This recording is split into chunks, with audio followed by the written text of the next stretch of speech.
Hi అండి, welcome to మన food. ఈరోజు రెసిపీ ఏమిటంటే మిల్లెట్స్తో దోశ అని చెప్పేసి వీడియో ఇక్కడే స్కిప్ చేయకండి, చివరి వరకు వాచ్ చేయండి. మీకు టిప్స్తో పాటు అన్నీ చెప్తాను. సో మీరు చాలా ఇష్టంగా, చాలా బాగుంటుంది. క్రిస్పీగా నార్మల్ దోశ ఎలా చేస్తారో అలానే ఉంటుంది, చాలా టేస్టీగా ఉంటుంది. సో మీకు వీడియో వాచ్ చేసినాక మీకు నచ్చితే ఒక లైక్ చేయండి, కామెంట్ చేయండి. ఇంకా ప్రాసెస్ స్టార్ట్ చేద్దామా. ఇక నేను ఒక గ్లాసు పట్టుపప్పు యూజ్ చేస్తున్నానండి. నేను పట్టుపప్పుని శుభ్రంగా వాష్ చేసుకుని నేను అదే పొట్టుతోనే గ్రైండ్ చేస్తాను. నేను పొట్టుని క్లీన్ చేయను అనమాట.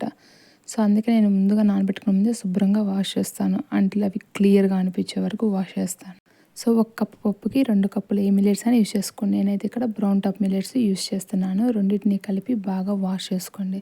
నేను ఇక్కడ మెంతులు యాడ్ చేయడం మర్చిపోయానండి. మీరు ఉంటే మర్చిపోకుండా యాడ్ చేసుకోండి. కొంచెం క్రంచీగా అండ్ మెంతులు హెల్త్కి మంచివి కదా, సో మర్చిపోకుండా యాడ్ చేసుకోండి. సో అలా క్లియర్గా వాష్ చేసుకున్నాక ఈ వాటర్లో ఇక్కడ వీడియోలో చూపించిన విధంగా క్లియర్గా అనిపించే వరకు వాష్ చేసుకోండి. సో ఎందుకంటే వీటితోనే మనం గ్రైండ్ చేయడానికి, ఆ వాటర్ని గ్రైండ్ చేయడానికి కూడా యూజ్ చేస్తాం కాబట్టి అలా 6 అవర్స్ నానబెట్టుకోండి. 6 అవర్స్.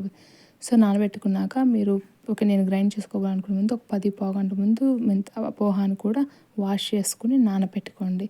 నానబెట్టుకున్నాక ఇట్లా నానబెట్టుకున్న గ్రైన్స్, మిల్లెట్స్, మినపప్పు, మెంతులు అన్నీ అండ్ పోహాని కొంచెం కొంచెంగా యాడ్ చేసుకుంటూ మీకు ఎన్ని రౌండ్స్ అయితే అన్ని రౌండ్స్ మొత్తం అయిపోయే వరకు గ్రైండ్ చేసుకోండి.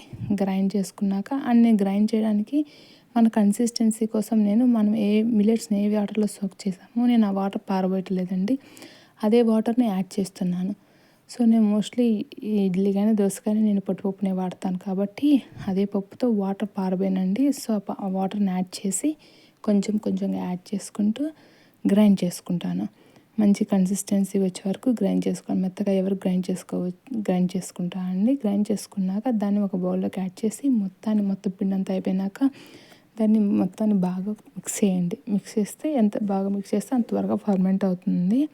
సో ఫర్మెంట్ అయ్యాక నెక్స్ట్ డే ఆ వీడియో చూసిన విధంగా అట్లా మెత్తగా గ్రైండ్ చేసుకోండి.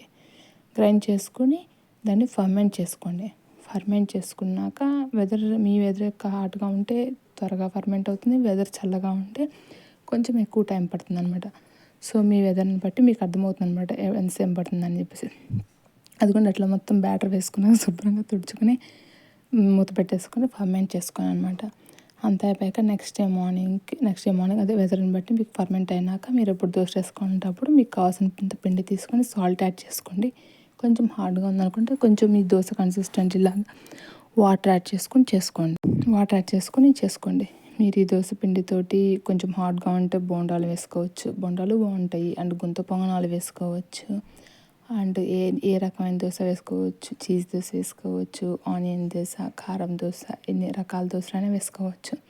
సో నేను ఇక్కడ దోశని ముందు ప్యాన్ని హీట్ చేసుకున్నాక ఆనియన్తో గ్రీజ్ చేస్తున్నాను అండి, ఎందుకంటే ఆనియన్లో కూడా ఆయిల్ ఉంటాయి కాబట్టి. సో దోశలు బాగా వస్తాయి ప్యాన్కి. సో తర్వాత ప్యాన్ వేసుకుని నేను నార్మల్ దోశ, ఆనియన్ దోశ, అన్ని రకాల దోశలు వేసుకోవచ్చు అండి. ఈ మిల్లెట్స్ హెల్త్కి చాలా మంచిది. సో అంటుకర్రలు కాబట్టి మెయిన్గా హార్ట్కి మంచిది. అండ్ ఇవి తింటే చాలా బాగా డైజెషన్ ఫుడ్. సో డైజెషన్కి హెల్ప్ అవుతుంది. అండ్ మీ యొక్క ఎవరికైనా షుగర్ ఉందనుకోండి వాళ్ళకి మంచిది, షుగర్ లెవెల్స్ని కంట్రోల్ చేస్తుంది. సో ఇలా చాలా రకాల హెల్త్ బెనిఫిట్స్ ఉన్నాయి కాబట్టి ఇలాంటి హెల్తీ మిల్లెట్స్ని మన డైట్లో ఇంక్లూడ్ చేసుకోవడం వల్ల హెల్తీగా ఉంటామన్నమాట. ఎవరైనా వెయిట్ లాస్ అవ్వాలని ట్రై చేస్తున్నా ఈ నార్మల్ ఇడ్లీ దోశతో కంటే బదులు ఈ మిల్లెట్స్ ఇడ్లీ దోశని ట్రై చేయండి. Thanks for watching. ఈ రెసిపీ ఎలా ఉందో కామెంట్లో షేర్ చేయండి.